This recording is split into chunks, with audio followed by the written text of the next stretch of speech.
Torque से related जितने भी पीवाईक्यूज हैं, जे मेंस और जे एडवांस के सारे हमने ले रखे हैं इस वाली क्लास में। तो सब कुछ एक एक करके डिस्कस करने वाले हैं, बने रहे हमारे साथ। देखो, सबसे पहला क्वेश्चन इन्होंने बोला है कि एक रॉड है, मासलेस रॉड है, लेंथ इसका 3L है, मासेस दे रखे हैं, दो मासेस अटैच कर रखा है, एक मास यहाँ पे और दूसरा मास यहाँ पे। सवाल बस इतना है कि जैसे ही मैं सिस्टम को इनिशियल इस वाले कंडीशन में छोड़ दूं तो इसका अल्फा कितना होगा, एंगुलर एक्सेलरेशन कितना होगा। इंस्टेंटेनियस एंगुलर एक्सेलरेशन पूछा है। तो बताओ, पॉइंट पी के अबाउट कौन कौन टॉर्क प्रोवाइड करेगा। पॉइंट पी पे पिवट कर रखा है तो पी के अबाउट ही रॉड घूम सकता है। 5m0 चाहता है कि पूरा का पूरा जो रॉड है, अच्छा पहले तो हम diagram, sorry, free body diagram बना रहे हैं, फ्री बॉडी डायग्राम। तो मैंने 5m0 के ऊपर फोर्स दिखा दिया, 2m0 के ऊपर भी फोर्स दिखा दिया, कितना आएगा 2m0 into G, force of gravity. अब जरा ध्यान से देखो अगर, तो आपको पता चलेगा, ध्यान से देखने में पता चलेगा कि ये जो 5m0 जी का टॉर्क आएगा वो तो इस डायरेक्शन में आएगा, एंटी क्लॉकवाइज सेंस में, इस पॉइंट पी के अबाउट। और 2m0 जी क्या चाहता है कि पूरा का पूरा रॉड ऐसे रोटेट कर जाए, है ना। अब जो टॉर्क ज्यादा होगा उसके हिसाब से रोटेशन आएगा। तो एक काम करते हैं, इसको हम टॉर्क 1 लिख लेते हैं, इसको हम टॉर्क 2। तो टॉर्क ड्यू टू 5m0 जी कितना लिखोगे, 5m0 जी, ये तो है force into displacement, sorry into radius, ऐसा लिखते हैं ना। तो टॉर्क 1 इज इक्वल टू कितने लेंथ पर है, एल पर है, ये देखो एल एल लेंथ दे रखा है। और टॉर्क ड्यू टू 2m0 जी कितना आ रहा है, उसका लेंथ देखो 12 के बराबर है। और फोर्स कितना है 2m0 इंटू जी, तो टोटल कितना है 4m0 जी इंटू एल, और ये है 5m0 जी इंटू एल। किसका टॉर्क ज्यादा है, 5m0 जी एल ज्यादा है, टॉर्क डी टू 1 ज्यादा है। इसका मतलब जो रॉड है वो नेट लेफ्ट साइड टिल्ट हो जाएगा। अब कितने एक्सेलरेशन से होगा, टॉर्क अबाउट पी, सिंपल सी बात है, torque about P is equal to हो जाएगा 5m0 g into L minus 4m0 into g into L. Minus क्यों किया, दोनों अपोजिट सेंस में थे इसलिए। तो ले देखिए जो टॉर्क आया m0 जी इंटू एल के बराबर आ गया। अब न्यूटन सेकेंड लॉ अगर हम रोटेशन के केस में यूज करें तो हम कहते हैं टॉर्क इज इक्वल टू होता है moment of inertia into alpha. जिस पॉइंट के अबाउट टॉर्क लिखा उसी पॉइंट के अबाउट मोमेंट ऑफ इनर्शिया, उसी पॉइंट के अबाउट अल्फा आ जाएगा। लेकिन अब मोमेंट ऑफ इनर्शिया निकालने के लिए ध्यान से देखा जाए अगर, तो यहाँ पे दो मासेस हैं, यहाँ पे दो मासेस हैं, और वो दोनों मासेस कितने डिस्टेंस पे, एक तो एल डिस्टेंस पे है, एक 2L डिस्टेंस पे है, मासेस दे रखे हैं। तो अगर मैं moment of inertia about P निकालूं, moment of inertia about point P निकालूं, 5m0 होगा, क्या आएगा देखो 5m0 into L square, I is equal to sigma m L square होता है ना। ध्यान रहे रॉड मासलेस है, मोमेंट ऑफ इनर्शिया सिर्फ और सिर्फ मासेस, पॉइंट मासेस की वजह से आएगा सिर्फ, ठीक है। प्लस 2m0 इंटू 2L का स्क्वायर, तो ये टोटल कितना बन गया, ये टोटल बन जाना चाहिए दो दो चार, चार दो आठ पाँच 13, 13m0 L स्क्वायर। इसका मतलब मोमेंट ऑफ इनर्शिया भी पी के अबाउट आ गया, यहाँ पे रखते हैं अल्फा आ जाएगा। तो देखो m0 g into L is equal to 3m0 L square into alpha. इसको सॉल्व करोगे तो अल्फा की वैल्यू जो मिलेगी that is g upon 13L के बराबर, जो कि ऑप्शन नंबर सी है। इस तरीके से सॉल्व हो जाएगा। अगला वाला देखो, अब ये वो क्वेश्चन है जिस टाइप के बहुत सारे सवाल पूछे जाते हैं, हम बहुत सिंपल इसका भी मेथड देखने वाले हैं। आप एक लाइन में आंसर लिखोगे, एक या मुश्किल से 2 लाइन में। देखो सबसे पहले तो उन्होंने दिया क्या है, बोला है ये भाई एक यूनिफॉर्म डिस्क है और रेडियस आर, मास एम दे रखा है इसका, फ्री टू रोटेट है, इसी एक्सिस के अबाउट रोटेशन हो रहा है। एक स्ट्रिंग है जिसको रैप कर दिया गया रिम के ऊपर, जिसका मास एम है, ये सब दिखा रखा है यहाँ पे इन्होंने। रिलीज कर दिया गया सिस्टम को, एक्सेलरेशन ऑफ द बॉडी पूछा है, एक्सेलरेशन ऑफ द बॉडी। देखो ट्रिक, ट्रिक बहुत ध्यान से देखना, बहुत सिंपल हो जाएगा क्वेश्चन। जरा बताओ, ये पूरा का पूरा डिस्क है, ठीक है, और इस डिस्क पर भाई ये टोटल जो मास लटक रहा है इसको मैं यहाँ पे शिफ्ट करके चिपका दूं, चिपका हुआ मान लूं, तो कोई समस्या है क्या? ये जो मास यहाँ लटका है, अगर मैं यहाँ लटकाता, यहाँ लटकाता, यहाँ लटकाता, सेम ही मास को मैंने क्या किया ना, शिफ्ट कर दिया। सारे के सारे मास को ना मैंने मान लिया कि वो इसी पॉइंट पे एम लगा हुआ है, इसको हटाओ। तो कोई समस्या है क्या? नो, कोई दिक्कत नहीं है। अब बताओ इस वाले पॉइंट पे mg मास, mg वेट आ रहा है, तो बताओ एक्सिस ऑफ रोटेशन ये रहा, एक्सिस ऑफ रोटेशन, या इसी को आप हिंज बोल दो, हिंज। तो बताओ हिंज के अबाउट टॉर्क किसकी वजह से आएगा? हिंज के अबाउट टॉर्क किसकी वजह से आएगा? सिर्फ इसी की वजह से आएगा। जो इसका अपना mg है उसका तो कोई टॉर्क नहीं आएगा ना, क्योंकि वो हिंज से ही पास हो रहा है। इसका मतलब टॉर्क अबाउट हिंज मैं लिख सकता हूं mg इंटू आर के बराबर, mg इंटू आर, वो भी इस सेंस में आएगा। अब यही टॉर्क पूरे के पूरे सिस्टम को घुमाएगा। तो बताओ मोमेंट ऑफ इनर्शिया, अगर मैं पूरे सिस्टम का मोमेंट ऑफ इनर्शिया हिंज के अबाउट लिखूं, ध्यान रहे रोटेशन वाली एक्सिस ये है, तो एक तो इस वाले मास का आएगा और एक डिस्क का आएगा। तो डिस्क का अगर मैं लिखूंगा तो लिखूंगा m into are square by 2 plus इस पॉइंट मास का इस एक्सिस से डिस्टेंस तो r है, तो simply m into are square. तो टोटल टॉर्क भी आ गया, टोटल मोमेंट ऑफ इनर्शिया भी आ गया, आई अबाउट हिंज। बस पुट कर दो। अच्छा, तो tau equal to I alpha लिखते हैं, तो अल्फा कितना आ जाएगा? अल्फा आ जाएगा टॉर्क की value 2mg into R divide by moment of inertia capital M are square by 2 plus M into are square. यहाँ से कट कटा के जो बनेगा आंसर ये होना चाहिए। अच्छा, यहाँ पे इन्होंने क्या बोला है? डिस्क है M R square by 2 plus M into R, ये 3 बाई, ठीक है।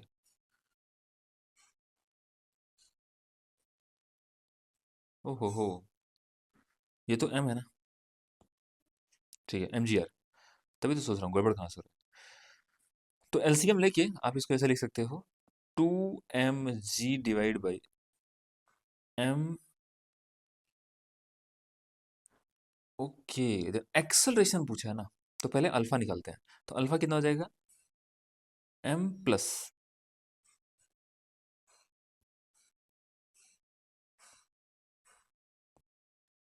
एम प्लस 2 स्मॉल एम के बराबर। अब जब अल्फा आ गया, यहाँ आर भी है, क्योंकि मुझे पता है कि ये 80 टेंजेंशियल एक्सेलरेशन है, तो इसका एक्सेलरेशन बनेगा, और 80 किसके बराबर आएगा? आर इंटू अल्फा के। तो सिंपल एक्सेलरेशन ऑफ मास जो बनेगा आर इंटू अल्फा के बराबर, तो ये वाला आर यहाँ से मल्टीप्लाई कर दो, तो simply 2mg upon M plus 2m, इस तरीके से हम लिख देंगे। अगला वाला पार्ट देखो, अगले क्वेश्चन में इन्होंने क्या बोला है? ये तो देखो बहुत ही सिंपल है। ये रॉड है, इसी पोजीशन से छोड़ दिया गया, रिलीज कर दिया गया, angular acceleration of the rod बताना है जब ये एंगल थीटा बनाएगा। तो भाई सोच के बताओ, इसी पॉइंट के अबाउट रोटेट कर रहा है, इधर लगा होगा mg। और टॉर्क कैसे लिखते हैं हम लोग? टॉर्क लिखते हैं, टॉर्क किसी भी पॉइंट के अबाउट जब लिखते हैं तो आर इंटू एफ परपेंडिकुलर एक फॉर्मूला होता है, tau is equal to R into F perpendicular. बताओ ये भी होता है, दूसरा फॉर्मूला है कि ये भी होता है आर परपेंडिकुलर इंटू एफ। अब दोनों में से कोई भी अप्लाई कर सकते हो, यहाँ पे देखो कौन सा लगाएंगे। mg तो मुझे पता है, क्या यही वाला लेंथ आर परपेंडिकुलर बनेगा? भाई ये आर बना, आर का परपेंडिकुलर कंपोनेंट तो यही बनेगा ना, फोर्स के परपेंडिकुलर, फोर्स के परपेंडिकुलर कंपोनेंट। तो बताओ फोर्स के परपेंडिकुलर कंपोनेंट जो आर बन रहा है दैट इज L/2 का, L/2 का कॉस थीटा ये वाला लेंथ बनेगा और ये वाला sine theta.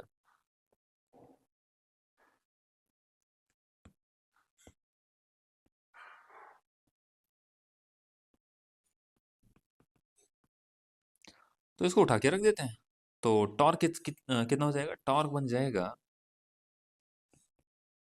L/2 sine theta into force, force कितना है? m into G, M into G. तो टॉर्क अबाउट इसको हिंज मान लो, यह M G L sine theta by 2। ये टॉर्क आया है, इसी टॉर्क को आई इंटू अल्फा के बराबर कर दो। टॉर्क बराबर I about hinge into alpha के बराबर कर दो, और क्या। देखो M G L sine theta by 2 is equal to rod का एक एंड के अबाउट मोमेंट ऑफ इनर्शिया कितना होता है, M L square by 3 into alpha. तो अल्फा कितना आ गया, 3g sine theta by 12। Option number A. अगला पार्ट देखो, ये वाला तो आप देखते तुरंत बता दोगे, अभी अभी हमने सॉल्व किया। ट्रिक क्या है, ट्रिक ये है कि आप इस पूरे के पूरे मास को यहाँ पे मान लो, यहाँ पे, यहाँ पे, तो क्या ही फर्क पड़ जाएगा। अब देखो इस पॉइंट के अबाउट सिर्फ इसी का टॉर्क आएगा, और टॉर्क कितना लिखोगे आप, एम जी इंटू आर के बराबर। अब दोनों का मास सेम है, तो जरा बताओ इन्होंने क्या बोला है, होलो सिलेंडर है, बहुत ध्यान से देखना, ये होलो सिलेंडर दे रखा है। होलो सिलेंडर का इसके अबाउट मोमेंट ऑफ इनर्शिया, पर तो एक काम करते हैं, पूरे सिस्टम का मोमेंट ऑफ इनर्शिया अगर मैं अबाउट ओ लिखना चाहूँ, तो एक तो होलो सिलेंडर का एम आर स्क्वायर हो जाएगा, प्लस इस वाले मास का पॉइंट मास वो भी तो रोटेट कर रहा है, अगर मैंने यहाँ पे मान लिया है, तो उसका मोमेंट ऑफ इनर्शिया कितना लिखूंगा, उसका भी एम आर स्क्वायर, तो ये कुल मिला के 2 mr² बन जाएगा। अब इसी 2 mr² को मुझे यूज करना है, तो देखो torque about O is equal to I about O into alpha, तो एम जी इंटू आर, ये कैपिटल आर था, is equal to 2 mr² into alpha. तो अल्फा कितना बना, g/2r। अब इन्होंने क्या बोला, एक्सेलरेशन, मास का एक्सेलरेशन पूछा है, तो 80 is equal to are alpha होता है ना, तो ये g/2 को उठा के उधर भेज दो, सॉरी 2 को, आर को भाई 80 is equal to are alpha होता है, अल्फा ये निकाल रखा है, तो अल्फा यहाँ पे रख दो, आर आर से कट जाएगा, तो g/2 आंसर आ जाएगा। ठीक है, ये ट्रिक बड़ा इंपॉर्टेंट है। अगेन देखो इसमें भी सेम ही चीज काम करने वाला है, सेम तरीके से किया जा सकता है, लेकिन ये थोड़ा सा मुश्किल सवाल है, थोड़ा लेंदी सवाल है। व्हाट हैज कोऑर्डिनेशन, ठीक है, सिमिलर तरीके से होगा, कोई कोई प्रॉब्लम नहीं है। देखो इस पूरे के पूरे मास को आप यहाँ पे मान लो, ठीक है। अगर आपने यहाँ पे मान लिया, अब इन्होंने बोला कि देखो बॉब मास एम है, टाइड टू मासलेस थिंग, ठीक है। फ्लाईव्हील जिसको हम डिस्क मानना है, इसको डिस्क मानना है, तो इस डिस्क का मोमेंट ऑफ इनर्शिया इसी पॉइंट के अबाउट, इसी सेंटर के अबाउट मोमेंट ऑफ इनर्शिया निकालोगे तो कितना बनेगा, mr² by 2 plus m into r²। इस पॉइंट मास की वजह से इसको मैंने यहाँ से उठा के यहाँ पे शिफ्ट कर दिया, ठीक है, कंफ्यूज नहीं होना है। तो टोटल मोमेंट ऑफ इनर्शिया मैं लिख दूंगा 3/2 mr²। अब मुझे पता है कि इस पॉइंट के अबाउट, इस सेंटर के अबाउट टॉर्क दे कौन रहा है, यही वाला मास, इसका mg। तो देखो टॉर्क कितना हो जाएगा, torque about O m ji into r, तो torque about O is equal to moment of inertia into alpha, तो एम जी आर ये बना torque is equal to 3/2 mr² into alpha. तो अल्फा कितना हो जाएगा, अल्फा हो जाएगा 2g/3r। तो ए कितना हो जाएगा, a is equal to are alpha होता है ना, तो यहाँ से 2g/3 बन जाएगा।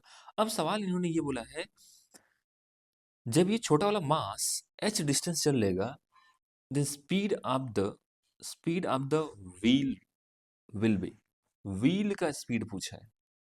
अब व्हील का एंगुलर स्पीड, भाई बताओ क्या यहाँ पे v equal to R omega होगा कि नहीं, v equal to R omega लगेगा कि नहीं, बिल्कुल लगेगा। अगर मुझे v पता चल जाए, ये जो पार्टिकल है नीचे किस स्पीड से आ रहा है ये पता चल जाए, तो ओमेगा पता चल जाएगा। तो देखो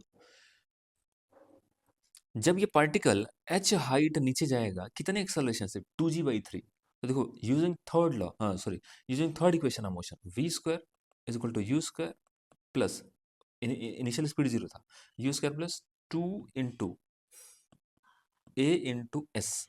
तो यहाँ से v कितना बना, √4gh/3, ये तो बना v, तो ओमेगा कितना आ जाएगा, ओमेगा इक्वल टू v/r। कौन सा ऑप्शन बना, सॉरी ये दिख रहा ना, बस यहाँ पे r बाहर आ जाएगा, ये रहा r, और v की वैल्यू रख दो, ठीक है। इस तरीके से 5वां नंबर भी सवाल हो गया हमारा। अगला देखो, ये सेम सवाल, ये वाला सवाल भी उसी पैटर्न से बनेगा, जो अभी अभी हमने ट्रिक देखा ना, उसी ट्रिक से बनेगा। कैसे देखो, इस पूरे के पूरे को यहाँ से हटाओ, यहाँ पे मान लो, और इस पूरे को भी यहाँ से हटा के यहाँ पे मान लो, तो एक ऐसा डिस्क बनाओ,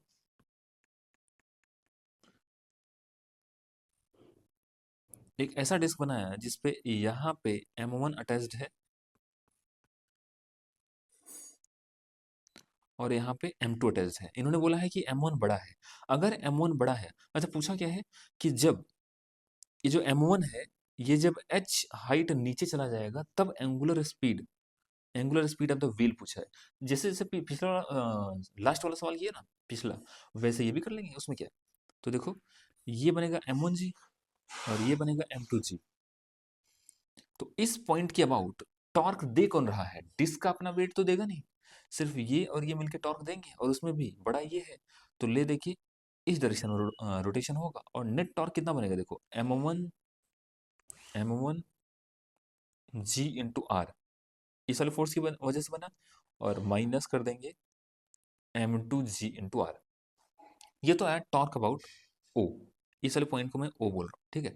तो टॉर्क अबाउट ओ पता चल गया। अब moment of inertia about O पता करो।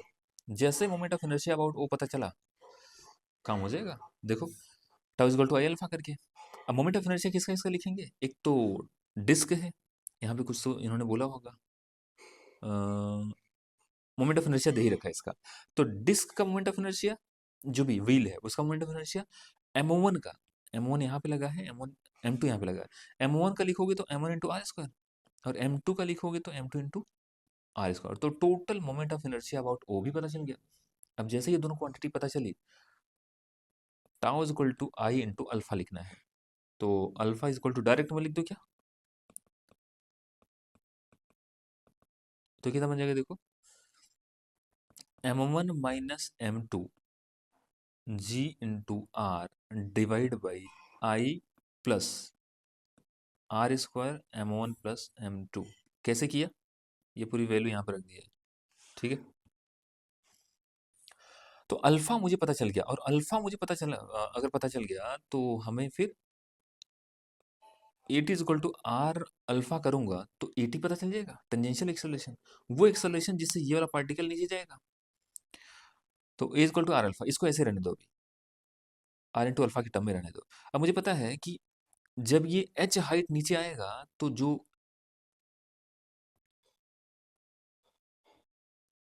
मैंने मान लिया इसका वेलोसिटी v गेन कर लिया इसने, तो देखो v square is equal to U square, क्योंकि इनिशियली जीरो से छोड़ा था, यू स्क्वायर प्लस 2as, तो 2a इंटू एस। तो यहां से v किसके बराबर बना, root 2 R alpha into H के। अब जैसे ही v आया, ओमेगा तो आ ही जाएगा, omega is equal to v by R कर दो, omega is equal to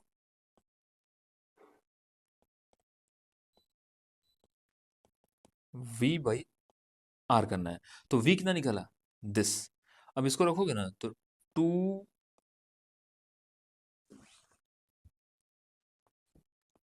2 R alpha H divide by R करोगे तो ये बन जाएगा under root 2 alpha H by R, ठीक है।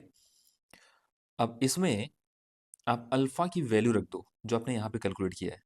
जैसे ही अल्फा की वैल्यू रखोगे ना, आपको ये स्टेटमेंट मिल जाएगा, ठीक है, ये आंसर मिल जाएगा। इसमें देखो इन्होंने क्या बोला है कि एक मास है hang with help of string wrapped around pulley frictionless bearing mass M radius are.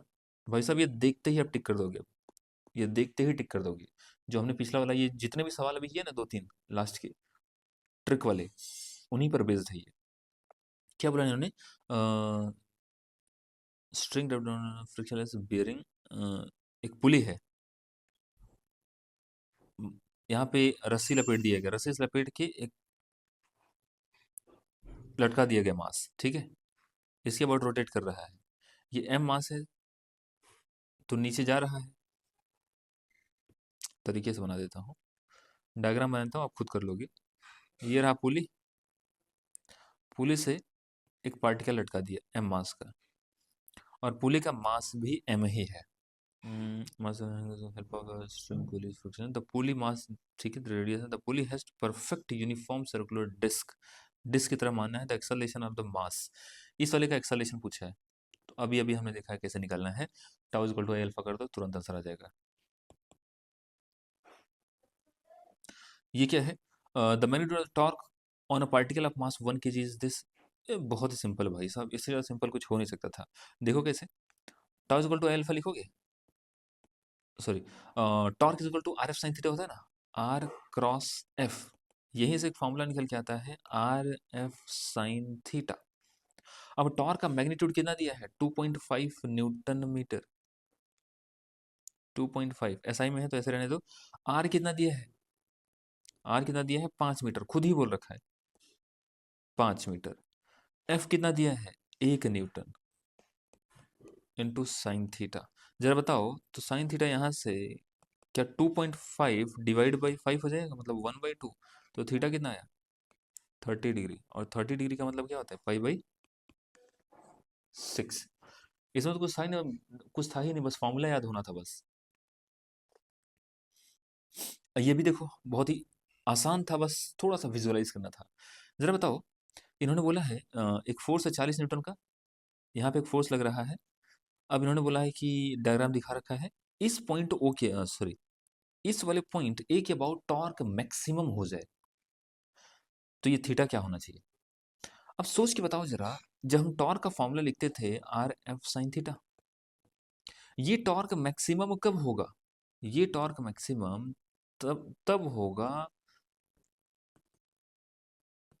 जब थीटा कितना हो जाए, 90 डिग्री। थीटा कितना हो जाए, 90। ये थीटा किसके बीच का, ये वाला थीटा नहीं है भाई, ध्यान रहे, ये वाला थीटा नहीं है, ये वाला थीटा है फोर्स और रेडियस के बीच का, फोर्स और रेडियस के बीच में। अब जरा मुझे बताओ, इस पॉइंट से इस पॉइंट पे अगर मैं मतलब एक वो ज्वाइन करूं तो इस पॉइंट पे फोर्स लग रहा है, तो अपना रेडियस ये बना, और इसी रेडियस के परपेंडिकुलर ये वाला अगर फोर्स हो जाए तो मैं बोलूंगा कि टॉर्क मैक्सिमम होगा। यहां देख सकते हैं, इट मींस कि अगर ये थीटा है और ये 90 बना, तो ये 90 माइनस थीटा, तो ये कितना, थीटा। ओ हो, ये लेंथ दे रखा है, ये लेंथ दे रखा है, तो टेन थीटा कितना आया, अरे अरे, परपेंडिकुलर अपॉन बेस 1/2, आंसर तुरंत, है ना। उसके बाद इसका थोड़ा सा घुमा दिया इन्होंने, पर आपको घूमना नहीं है।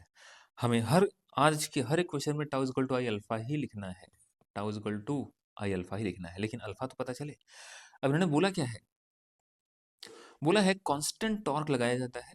अगर कांस्टेंट टॉर्क लगाया जा रहा है that will make the system rotate about AB, AB की अबाउट सिस्टम को घुमाना है।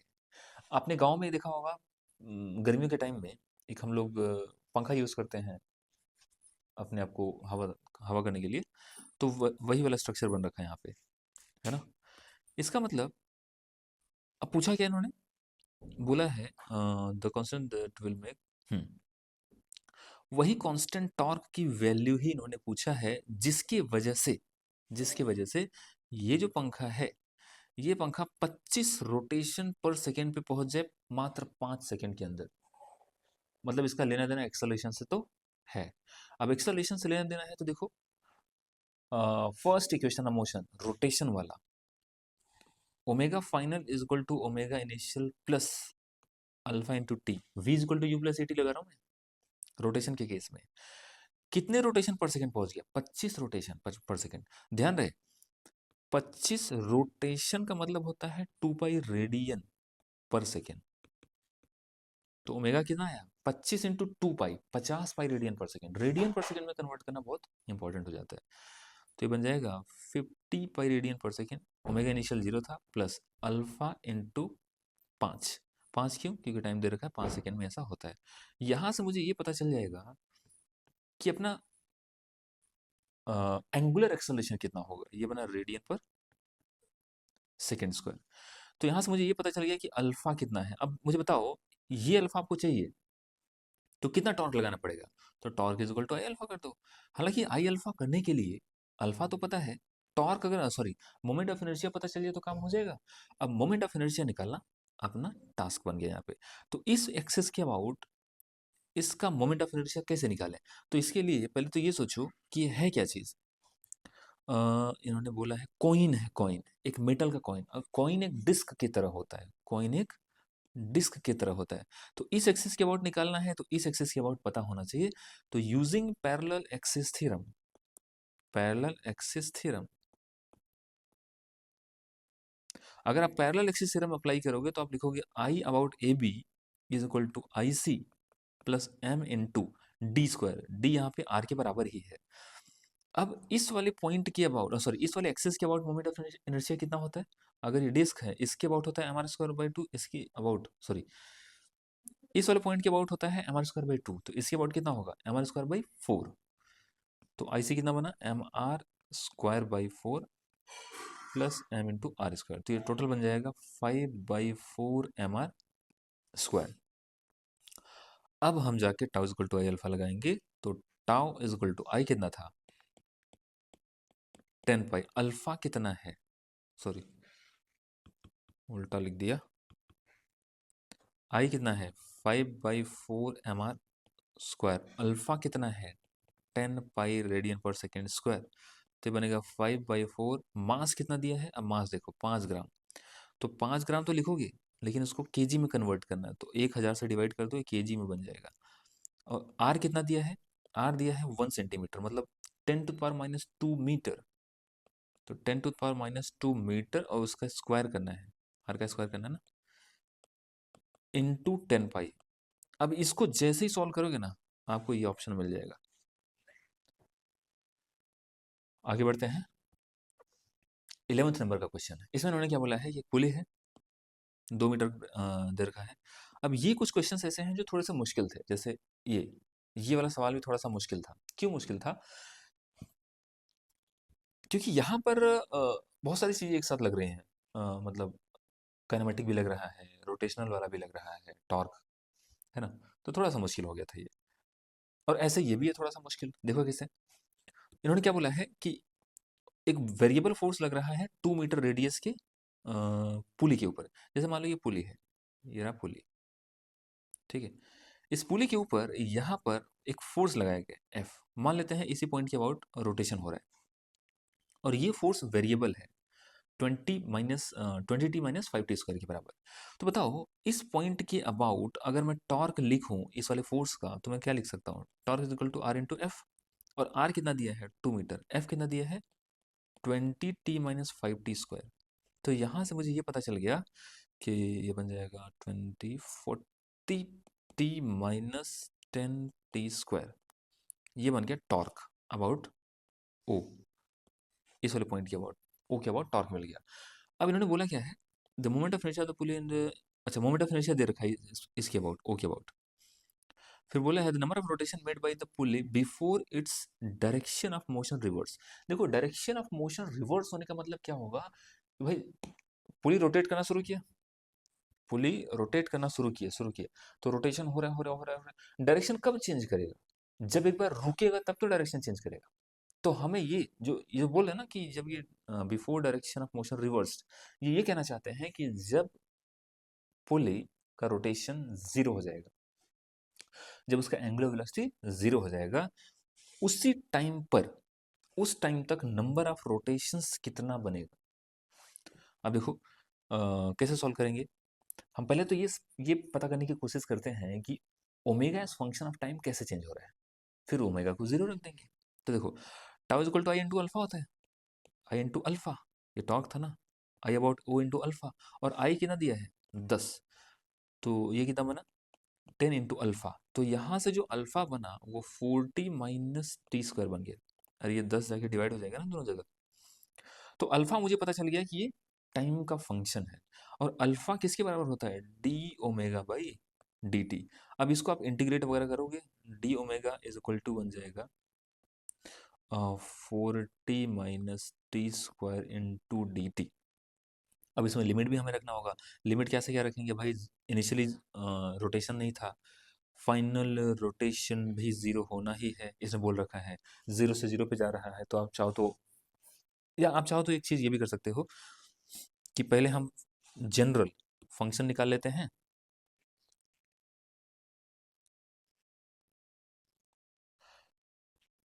पहले हम ओमेगा तक इंटीग्रेट करते हैं, जीरो से टी टाइम तक जाते हैं, ओमेगा निकलेगा, फिर ओमेगा को जीरो कर देंगे। तो देखो omega minus zero is equal to, right side क्या बनेगा, 4 इंटू टी का टी स्क्वायर बाई टू, तो ये बनेगा 2t² माइनस टी स्क्वायर का बनेगा t³ बाई 3। अब इसको आप जीरो से टी जब रखोगे ना, तो यही का यही फंक्शन बन जाएगा। तो ओमेगा इज इक्वल टू बना 2t² माइनस t³ बाई 3। अब यही ओमेगा जीरो कर दो, तो वो टाइम मिल जाएगा जब इस डिस्क का रोटेशन मतलब जीरो हो जाए, बेसिकली ओमेगा जीरो करना है। ये वही टाइम होगा जब डिस्क अपना डायरेक्शन चेंज करेगा। तो ओमेगा जीरो करो, तो यहाँ से टी स्क्वायर कॉमन है, ये बना 2 - t/3 is equal to zero. तो यहाँ से मुझे ये पता चल गया कि t is equal to 6 second और t is equal to 0 second. मतलब एक तो इनिशियली वो ओमेगा उसका जीरो था, और एक जब t is equal to 6 second हुआ तब जाके ओमेगा इसका जीरो हुआ। तो अब देखना है कि इसी 6 सेकेंड में पार्टिकल कितना रोटेट कर जाएगा। अब देखो omega is function of time पता है, इसी ओमेगा को, भाई ओमेगा d θ/dt होता है ना, अब ओमेगा की वैल्यू रख दो, omega as function of time.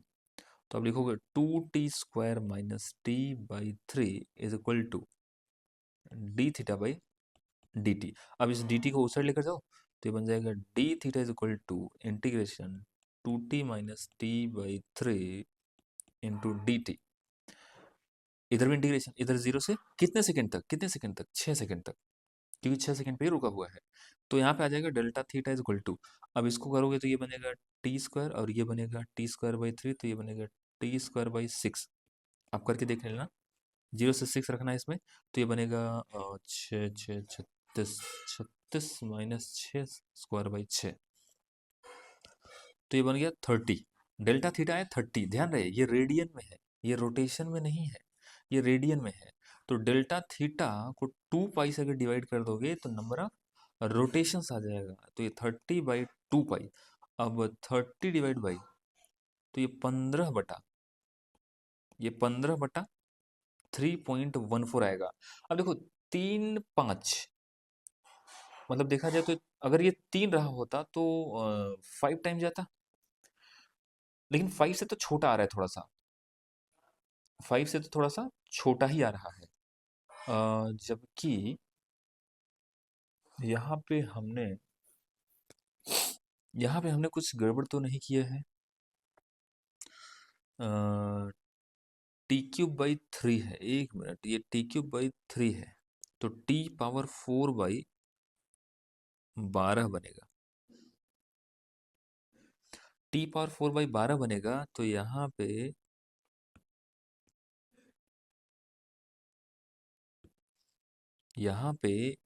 ये बनेगा 6⁻4 डिवाइड बाई 12, और यहाँ पे था 2t², तो ये 2t³ बाई 3 बनेगा। यहाँ पे कुछ गड़बड़ हुआ है, यहाँ से फिर से देख लो, बस इंटीग्रेशन में कुछ गड़बड़ हुआ था। लेफ्ट साइड तो देखो डेल्टा थीटा आ जाएगा, राइट साइड क्या बनेगा 2t³ बाई 3 माइनस t⁻4/4 और इसको 0 से 6 तक इंटीग्रेट करना है, तो ये बनेगा 2/3 ऑफ 6⁻3 माइनस 1/12 ऑफ 6⁻4। इसको सॉल्व करने के बाद ना, वैसे मैं सॉल्व कर देता हूँ, 6 का स्क्वायर तो कॉमन ले लो, 6 का स्क्वायर कॉमन ले लो, तो बनेगा 12/3, तो ये बनेगा 4 माइनस 6 का स्क्वायर कॉमन ले लिया, तो ये 36 12 3, ये 3 यही बनेगा, तो ये बेसिकली 36 आ गया। तो डेल्टा थीटा बना 36, और डेल्टा थीटा को 2 पाई से डिवाइड करोगे तो नंबर, क्योंकि ये रेडियन में है, अब रेडियन को रोटेशन में चेंज करने के लिए आपको 2 पाई से डिवाइड करना पड़ेगा, तो 36/2 इंटू पाई, तो ये बन जाता है 18/3.14। सोचो अगर ये 3 रहा होता तब ये 6 बनता टोटल, लेकिन ये 6 से तो कम ही आने वाला है क्योंकि 0.14 भी है, तो ये आएगा <<6। लेकिन अब देखते हैं ऑप्शन कौन कौन सा है। <<6, 6 से तो छोटा ही आना चाहिए, इन्होंने बोला लेस देन थ्री तो नहीं हो सकता। अरे भाई, ये 5 से 6 के बीच में लाई कर रहा है ना, तो इसलिए यही आंसर होगा अपना। अब यार ये बहुत मुश्किल सवाल था, मैं सही बता रहा हूँ, ये बहुत कुछ गुत्थम गुत्था हो रहा था यहाँ पे, मुश्किल सवाल था। और देखो ये भी है जहाँ विजुअलाइजेशन बहुत ज़रूरी हो जाता है, इस वाले क्वेश्चन में भी। बहुत ध्यान से पढ़ो, बहुत कुछ अच्छे सवाल हैं ये, जहाँ पे आपको दिमाग लगाना पड़ेगा, प्रॉपर दिमाग लगाना पड़ेगा। अच्छा, इस टाइप के ये जो अभी अभी अभी जो हम सॉल्व कर रहे हैं, इस पर बेस्ड मैंने किसी एक्सिस के अबाउट मोमेंट ऑफ टॉर्क कैसे कैलकुलेट करते हैं, इसके बारे में बहुत डिटेल में बात किया है हमने, तो आप देख सकते हैं। अब इन्होंने बोला है कि जो F2 है ना, F2 और F1 दोनों इक्वल मैग्नीट्यूड के हैं।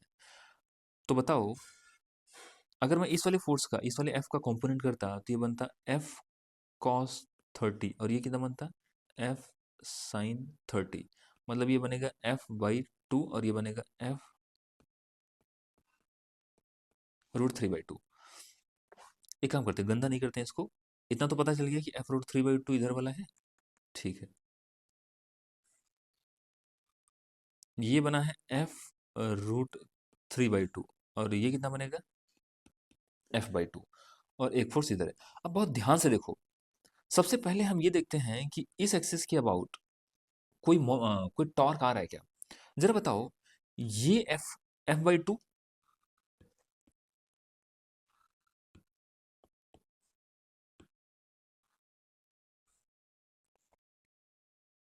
तो सोच के बताना।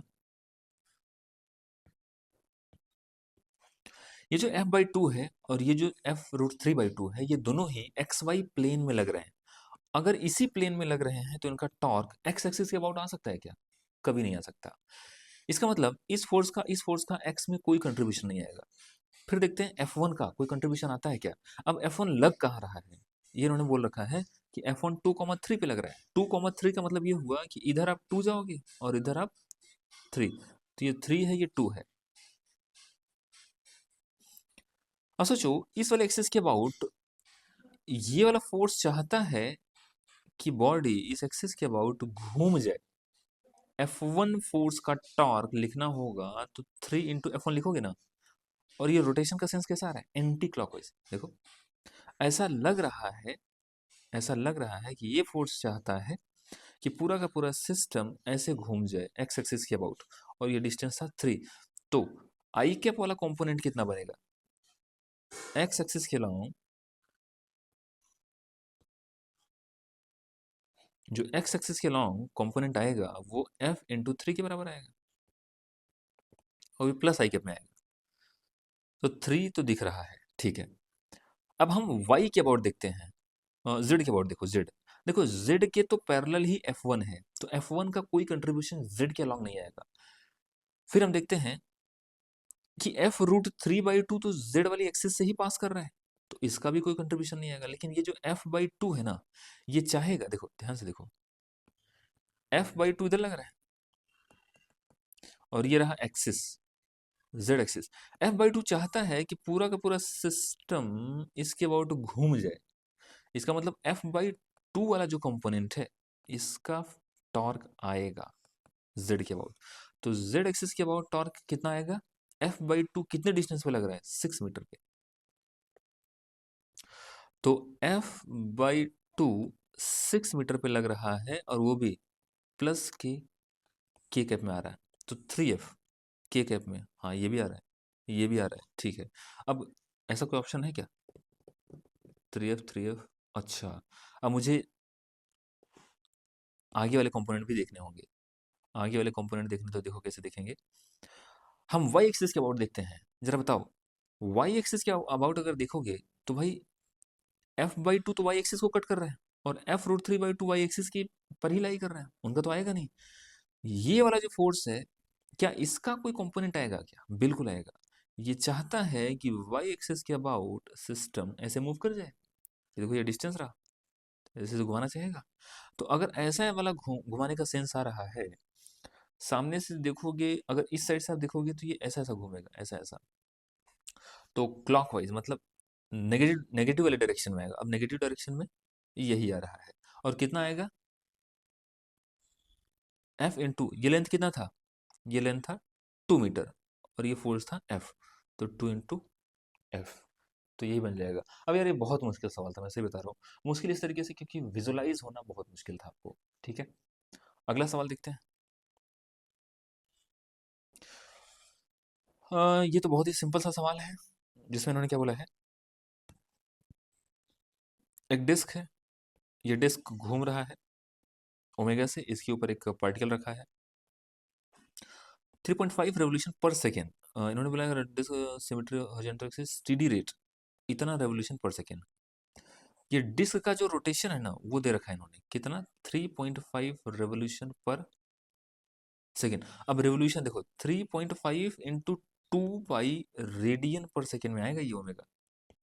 तो यहाँ से अगर 2 पाई 22 देखो, तो 3.5 इंटू 2 इंटू 22/7, तो 35×70 ये कट जाएगा, तो ये बनेगा 22।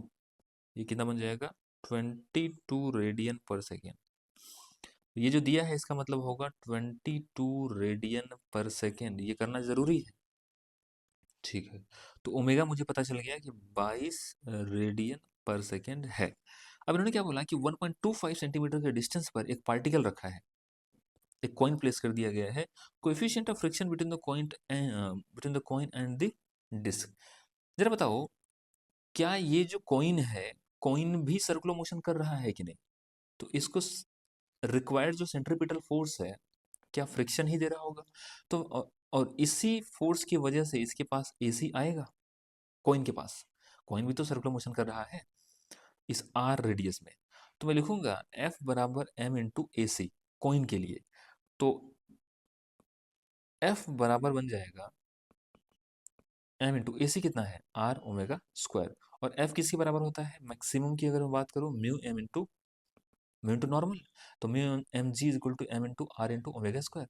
यहाँ से एम से काट दो, तो जो म्यू की वैल्यू है वो आर ओमेगा स्क्वायर बाई जी के बराबर हो जाएगा। अब इसमें आप वैल्यू रखोगे, आपको आंसर फॉर श्योर मिल जाएगा। आगे देखते हैं। इसमें देखो रोलिंग का भी कॉन्सेप्ट है, ये भी एक अच्छा सवाल है, खतरनाक सवाल है। वो खतरनाक तो नहीं, बहुत ईजी है, इजीली बन जाएगा, देखना भी कितना जल्दी से मैं आंसर लाता हूँ इसका। देखो क्या है, जरा बताओ कि सबसे पहले तो ये जो दिख रहा है ये है क्या चीज़, ये है होलो सिलेंडर। ये बहुत ज़रूरी होता है। होलो सिलेंडर है, 5 kg 0.5 मीटर रेडियस है, 50 न्यूटन से खींचा। तो अगर ये होलो सिलेंडर है और होलो सिलेंडर पे आपने 40 न्यूटन का फोर्स लगाया, अच्छा हो सकता है इसके ऊपर कुछ फ्रिक्शन फोर्स लग रहा हो, हमें तो नहीं पता, रोल कर रहा है, फ्रिक्शन लग भी सकता है, नहीं भी लग सकता है। मैं मान लेता हूँ फ्रिक्शन लग रहा है, और पूरा का पूरा सेंटर ए एक्सलेशन से आगे जा रहा है। तो मैं क्या लिखूंगा, देखो, एक तो लिखूंगा कि भाई ये जो ये जो व्हील है, ये जो होलो सिलेंडर है, उसके ऊपर net force towards right side is equal to mass of cylinder into acceleration. एक इक्वेशन तो यही लिख दूंगा यूजिंग एफ बराबर एम ए। दूसरा, torque is equal to I alpha अगर मैं लिखूं तो क्या लिख सकता हूं, देखो, इस पॉइंट के बाद कौन टॉर्क लगा रहा है, 40 न्यूटन चाहता है इधर घूम जाए, फ्रिक्शन चाहता है ऐसे घूम जाए। तो नेट टॉर्क कितना आएगा, देखो, 40 into r minus F into r is equal to I. I किसके बराबर है, M R square by two. तो इसको लिखो m are square, sorry, m are square के बराबर ही आ जाएगा क्योंकि ये होलो सिलेंडर है।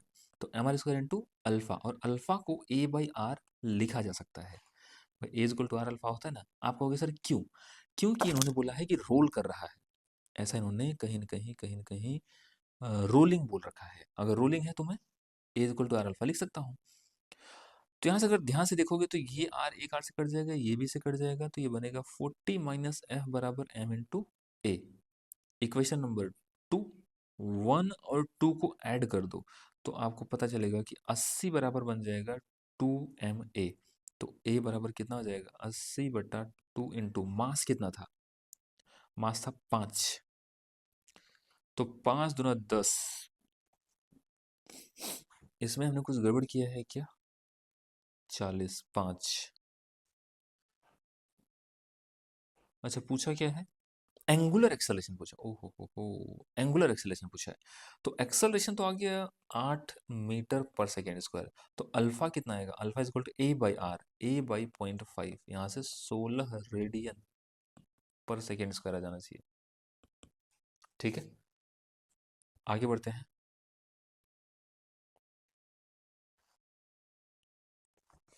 अब उन्होंने क्या बोला है कि एक यूनिफॉर्म सिलेंडर रोलर है मास m being pulled horizontal surface with force F parallel to the applied at its center if the acceleration of the cylinder is a and rolling। जो हमने पिछला सवाल किया ना, सेम वही का वही सवाल है, बस इसमें इन्होंने क्या दिया है कि सॉलिड सिलेंडर है। अगर सॉलिड सिलेंडर है और ये रोल करते हुए आगे जा रहा है, हमने फोर्स यहाँ पे लगाया है, बताओ फ्रिक्शन यहाँ पे लग रहा होगा कुछ ना कुछ, F मान लेता हूँ। तो एक तो मैं ये क्वेश्चन लिख सकता हूँ F बराबर m है, तो मैं लिखूंगा F प्लस F बराबर मास इंटू एक्सेलरेशन। अच्छा, किसी के मन में आ रहा होगा कि सर मैं स्मॉल f को आगे ही क्यों ले रहा हूँ, फ्रिक्शन को आगे ही क्यों ले रहा हूँ, मैं पीछे क्यों नहीं ले सकता? आप ले लो, कोई फर्क नहीं पड़ेगा, आंसर आएगा। ठीक है, तो एक इक्वेशन तो ये बन गया। दूसरा इक्वेशन टॉर्क का, टॉर्क अबाउट ओ, तो torque about O is equal to I into alpha लिखना है। अब टॉर्क अबाउट ओ सिर्फ यही वाला देगा ना, और ये टॉर्क कैसा दे रहा है? ऐसा वाला टॉर्क दे रहा है। ठीक है, और मैं ऐसे वाले टॉर्क को पॉजिटिव लेता हूँ, तो ऐसे वाले टॉर्क को नेगेटिव लिखना पड़ेगा। तो देखो, ये वाला टॉर्क तो जीरो आ रहा है, माइनस ये वाला टॉर्क, तो F into r is equal to I कितना है, M R square by two. ये कहाँ से पता चला? सॉलिड डिस्क, सॉलिड सिलेंडर है ना, इंटू अल्फा, और अल्फा को मैं ए बाई आर लिख सकता हूँ। यहाँ से देखो ये इससे कट जाएगा, तो माइनस एफ बराबर आया एम ए बाई टू। ये बना equation number two. Equation number one और टू को अगर आप जोड़ोगे ना, तो ये बन जाएगा एफ बराबर 3/2 ma। तो ओहो हो, यही पूछा था क्या? यही पूछा था, वैल्यू ऑफ एफ क्या होगा। ठीक है, ये वही क्वेश्चन है जो इसके पहले अभी अभी हमने किया था, ये तुरंत हो जाएगा आपसे, कोई टेंशन की बात नहीं है।